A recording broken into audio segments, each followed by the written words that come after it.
예. 존경하는 정의화 부의장님과 선배 동료 의원 여러분, 그리고 존경하고 사랑하는 국민 여러분께 저는 오늘 이 자리에서 대한민국 국민들을 고통으로 몰고 가고 있는 현재의 이명박 정부가 무능한 정권이고 사기 정권이고 또 탐욕스러운 정권임을 말하고자 합니다. 국토부장 박지원 장관 나오십시오.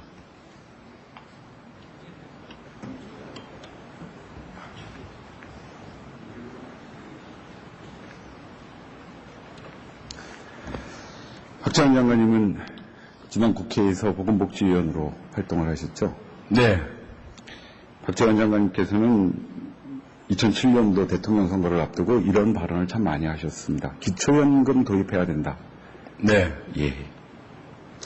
한나라당은 기본적으로 65세 이상 모든 국민들에게 1인당 기초연금을 지급하고 그 안에 따르면 월 30만 원씩 지급하도록 하겠다. 이런 발언을 직접적으로 하신 기록이 있습니다. 네. 지금 정부 여당이 내놓은 안에 의하면 기초노령연금을 조금 올리고 대상자를 대폭 축소하는 것으로 되어 있습니다. 아직까지 그런 안이 확정되지는 않았고. 보건복지부가 연금특위에 제출한 안에 의하면 그렇습니다. 그렇게 되면 지금보다 기초노령연금을 수령하는 노인들의 수가 얼마나 줄어들게 되는지 아십니까? 보건복지부가 제출한 안을 제가 정확하게 알고 있지는 못합니다만은. 기재부 장관으로서 예산을 담당하시는 장관으로서. 네, 제가 또 답변 드리겠습니다. 네. 정확히 알고 있지 못합니다만은, 기본적으로, 그 기초노령연금을 재구조화를 해서 일부 수급 대상자 숫자는 줄이고, 급여액은 올리는 그런 구도로, 진행을 시키고 있는 것이죠. 2007년도에 얘기하셨던 것과 다른 것이죠? 2007년도에는 여야 합의에 의해서 그러니까 박지원 장관이 의원으로서 그 다음에 이명박 정부의 복지정책을 기초했던 분으로서 모든 국민, 적어도 80% 이상 국민들에게 월 30만 원씩을 지급하겠다라고 했던 그거를 앞두고 약속했던 것이 이제 와서는 그 대상자를 줄이겠다. 그렇게 줄이게 된다면 장기적으로 273만 명의 노인들에게 돌아가야 될 월 9만 원 정도의 박지원 장관님 표현에 의하면 용돈 수준의 연금이 사라지게 됩니다. 그건 좀 오해가 많으신데요. 그때 한나라당이 보건복지부가 내놓은 통계 자료입니다. 아니, 제가 답변 드리겠습니다. 지금 두 개를 섞어서 말씀을 하시니까 아마 혼란이 처리될 수 있을 것 같습니다. 한나라당이 내놓았던 1인 1연금, 이른바 기초연금안은 현행의 국민연금 구도 자체를 국민연금과 기초노령연금을 통합해서 기초연금을 만들겠다라고 그렇습니다. 말씀하셨죠. 그렇습니다. 2007년도 대선을 앞두고 현재 대통령과 지금 혼동을 하고 계신 것 같은데요. 무슨 그때 한나라당이 냈던 안은 두 개를 통합을 해서 지금 통합하셨습니까? 통합이 안 됐죠. 그때 당시에 왜 통합이 안 됐습니까? 당시 여당이 반대를 해서 통합이 안 됐죠.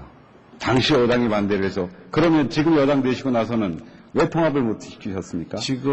왜 지금 노인들에게 돌아가고 있는 당시 표현으로 치면 장관님께서는 용돈 수준이다 이렇게 얘기했어요. 월 9만 원 정도밖에 지급되지 않는 용돈 수준의 기초노령연금 그 정도의 수준을 받고 있는 노인들의 밥그릇을 뺏겠다라고 하는 것이 지금 굉장히 오해를 하고 계신데 그 당시에 한나라당이 하려고 했던 그 국민연금 개혁이 미완으로 끝나지 않았습니까? 그거 지금 끝났잖아요.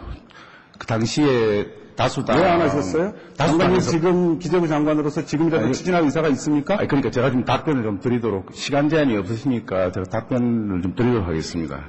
그렇게 됐는데, 당시에 다수당에서 반대를 해서 연금이 통합이 되지 못하고 이원화된 구조로 남게 되었죠. 남게 되면서 부칙에 어떻게 했냐면은 이 국민연금을 도입하는 것에 관해서 국회위원회를 둬가지고 논의를 한다고 법에 담지 않았습니까? 그 연금 특위를 계속해서 반대했던 당이 한나라당입니다. 제가 보건복지 간사로서 그 연금 특위를 만들기 위해서 열심히 노력을 했었고요. 반대했고 최근에 만들어졌습니다. 그 최근에 만들어진 특위에 정부가 제출한 안이 바로 노인들에게 지급되는 용돈 수준의 기초노령연금을 줄이겠다라는 겁니다. 장관 겠다는 안이 아니고 네.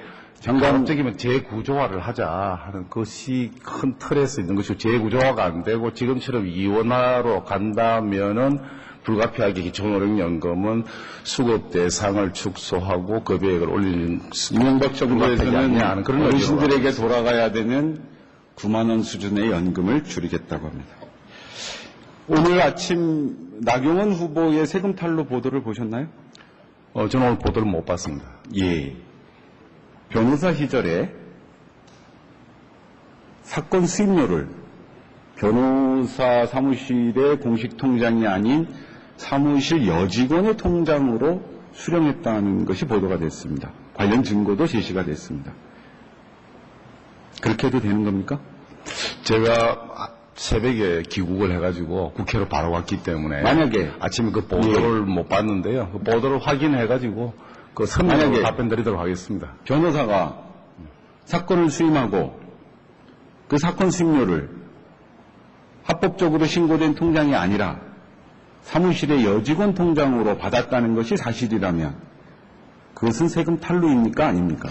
그 여러 가지 정황을 살펴봐야 될 것 같습니다. 세금을 담당하는 장관으로서 네. 정확히 말씀하십시오. 그러니까 워낙 경제 활동이 다양하기 하고 그래서 세금은 실질 과세 원칙 공식적인 통장이 있음에도 불구하고 사무실의 여직원 통장으로 받았다면 답변을 드릴게요. 그러니까 답변을 드리고 있는데 자꾸 말씀을 자르시니까 세금은 실질 과세 원칙이 적용이 되어서 부과되는 것이기 때문에 실제 소득이 누구에게 있느냐에 따라서 과세가 된다고 보시면 되겠습니다. 그래서 이제 실질이라는 것은 실체적 진실을 말씀하는 건데 그것이 어떤지를 살펴보려면은 말 돌리지 마시고요. 변호사가 사건 수임했으면 변호사 수임료 당연히 변호사 사무실 통장으로 받거나 변호사 통장으로 받아야 되는 건 당연한 거 아닙니까? 통장 자체는 여직원 통장으로 받는 그런 그건 세금 탈루 아닙니까? 그러니까 여직원 통장이라는 것이 실체가 어떤 건지를 제가 한번 확인을 해보겠습니다. 보고 서면으로 답변 드리겠습니다. 예, 들어가십시오. 국토부 장관 나와 주십시오.